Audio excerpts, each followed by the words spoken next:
नमस्कार, आप देख रहे हैं डीटीवी भारत और मैं हूं आपके साथ निर्भय किशोर। पंचायत चुनाव से जुड़ी हुई अपडेट लेकर के आया हूं। दरअसल जिस तरीके से जनसंख्या नियंत्रण को लेकर के कई सारी बातें कही जा रही हैं, तो बिहार में होने वाले पंचायत चुनाव को लेकर के जो जनप्रतिनिधि हैं उनमें थोड़ी सी खलबली है। तो परेशान ना होइए, क्योंकि आपके लिए अच्छी खबर है। दरअसल खबर ये है कि इससे पहले ये कहा जा रहा था कि जिन लोगों को 2 से अधिक बच्चे होंगे वो इस बार पंचायत चुनाव नहीं लड़ पाएंगे, लेकिन अब उस बातों पर पूर्ण रूप से पाबंदी लग गई है, जिसको लेकर के खुद पंचायती राज्य मंत्री सम्राट चौधरी ने ये कहा है कि इस बार ये नियम लागू नहीं होगा। हालांकि उन्होंने ये जरूर कहा है कि देश में जनसंख्या नियंत्रण होनी चाहिए और इसको लेकर के आगे आने वाले दिनों में फैसला लिया जा सकता है, लेकिन इस बार के चुनाव में लोगों को इस तरीके की समस्या यानी कि 2 से अधिक जिनके भी बच्चे होंगे उनको पंचायत चुनाव नहीं लड़ने दिया जाएगा, ऐसा इस बार लागू नहीं होगा। सरकार ने पूरी तैयारी स्थापित कर लिया है और हम जैसे ही राज्य निर्वाचन आयोग घोषणा करेगा चुनाव का, हम पूरी तरह तैयार हैं। और क्योंकि बाढ़ और कोरोना दोनों की स्थिति से लड़ना है, तो ये सारा तय करने का अधिकार राज्य निर्वाचन आयोग को है। वो जैसे ही डेट फिक्स करेंगे, पूरी तरह सरकार ने तय कर लिया है कि 6 पदों के लिए चुनाव होने, जिसमें 4 पद पर ईवीएम के माध्यम से चुनाव होंगे और 2 पद पर सर क्या अभी एक टेक्नोलॉजी पर भी हम लोग काम कर रहे हैं। राज्य निर्वाचन आयोग इसको देख रहा है कि वोटर एक जगह से अधिक थंब इम्प्रेशन के माध्यम से एक ही जगह वोट डाल पाएगा। इसी टेक्नोलॉजी का राज्य निर्वाचन आयोग अध्ययन कर रहा है। यह सारी व्यवस्था होने के बाद कोई बोगस वोटिंग का पूरी तरह खेला समाप्त हो जाएगा। सर 2 बच्चों से अधिक ऐसे कोई प्रत्याशी वोट नहीं, एकदम मैं क्लियर कहता हूँ कि इस बार के चुनाव में कोई 2 बच्चे से अधिक की कोई समस्या नहीं है। आगे की कल्पना ये मैं जरूर चाहता हूँ कि 2 बच्चे से अधिक, क्योंकि देखिए जब तक इस देश की आबादी नहीं रुकेगी तब तक संभव नहीं है कि हम पूरी तरह समृद्ध हो सके, हिंदुस्तान समृद्ध नहीं हो पाए। ये चाहते हैं, लेकिन इस चुनाव में इसका कोई रोल नहीं है। इस चुनाव में जिस तरह पहले लोग चुनाव लड़ते थे उसी तरह लड़ेंगे। जिस तरह आपने देखा है कि नगर निकाय में आदरणीय नीतीश कुमार जी ने 2011-12 में ये कानून लाया है, इसको अब ग्रामीण सेक्टर में भी लाने की आवश्यकता है।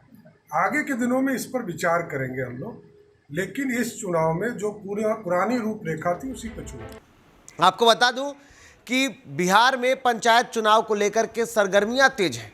चुनाव आयोग अपने स्तर से तैयारी कर रहा है और साथ ही साथ राज्य सरकार भी अपने स्तर से तैयारी कर रही है। ऐसे में जो बातें खुल करके सामने आई, दरअसल पत्रकारों से बातचीत करते हुए बिहार सरकार के पंचायती राज्य मंत्री सम्राट चौधरी ने इस बातों को कहा है।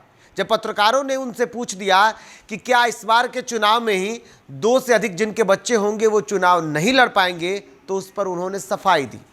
उन्होंने अपने सफाई के दौरान ये बातें कही। साथ ही साथ उन्होंने ये भी कहा कि सरकार जो है वो तैयारी कर रही है और बेहतर तैयारी कर रही है। दरअसल पंचायत चुनाव में आप देखेंगे तो बहुत जगह पे ऐसे वोकस वोटिंग की तस्वीरें उभर करके सामने आती हैं, क्योंकि गाँव में जनप्रतिनिधि जो होते हैं वो ग्रामीण क्षेत्र के होते हैं, उनकी पकड़ ज़्यादा अधिक होती है और उनके जो समर्थक होते हैं वो अधिक होते हैं। तो ऐसे में कई ऐसे इलाके होते हैं जहाँ पर वोकस वोटिंग देखने को मिलती है। एक आदमी कई बार वोट दे देते हैं और उसको लेकर के अब इस बार जो सरकार है वो तैयारी कर रही है और बजाते इसके लिए एक टेक्निकल रूप में तैयारी हो रही है। यानी कि ऐसे एक एप्लीकेशन तैयार किए जा रहे हैं जिसमें एक व्यक्ति एक बार वोट देने के बाद दोबारा वोट नहीं देगा। अगर वो वोट देने की कोशिश करेगा तो उसको तुरंत उसकी जानकारी हो जाएगी और फिर उसे चुनाव के दौरान मतदान करने से रोक दिया जाएगा।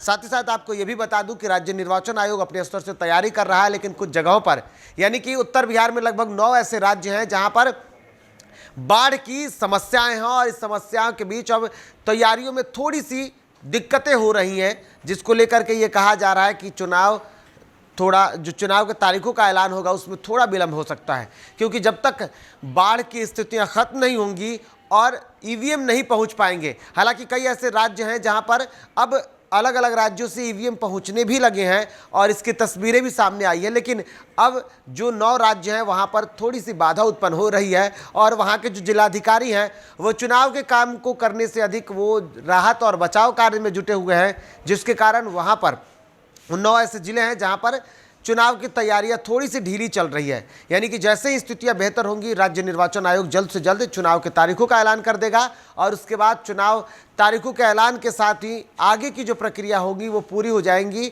और जो प्रक्रियाएं होंगी वो धीरे धीरे आगे बढ़ेंगी और अक्टूबर महीने तक, अब भी ये कहा जा रहा है कि अक्टूबर महीने तक चुनाव जो होगा वो ख़त्म करा लिया जाएगा। हालांकि ये कहा जा रहा था कि चुनाव जो होगा वो अक्टूबर महीने के पहले सप्ताह तक ख़त्म हो जाएगा, लेकिन अब इसमें बढ़ता हुआ नज़र आ रहा है।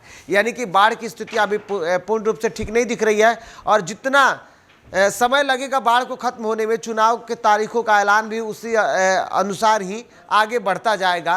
तो फिलहाल यही हालात हैं, लेकिन सबसे बड़ी खबर ये थी कि इस बार अगर ये लोग सोच रहे होंगे कि जिनके बच्चों की जनसंख्या 2 से अधिक है वो चुनाव नहीं लड़ पाएंगे, तो इस बार सबसे बड़ी खबर आपके लिए ये है कि इस बार ये नियम लागू नहीं होने जा रहा है। यानी कि आपके 2 से अधिक बच्चे हैं तो आपको परेशान होने की ज़रूरत नहीं है। इस बार आप चुनाव लड़ सकते हैं, लेकिन आगे चुनाव जो होगा उसमें इसका असर दिख सकता है।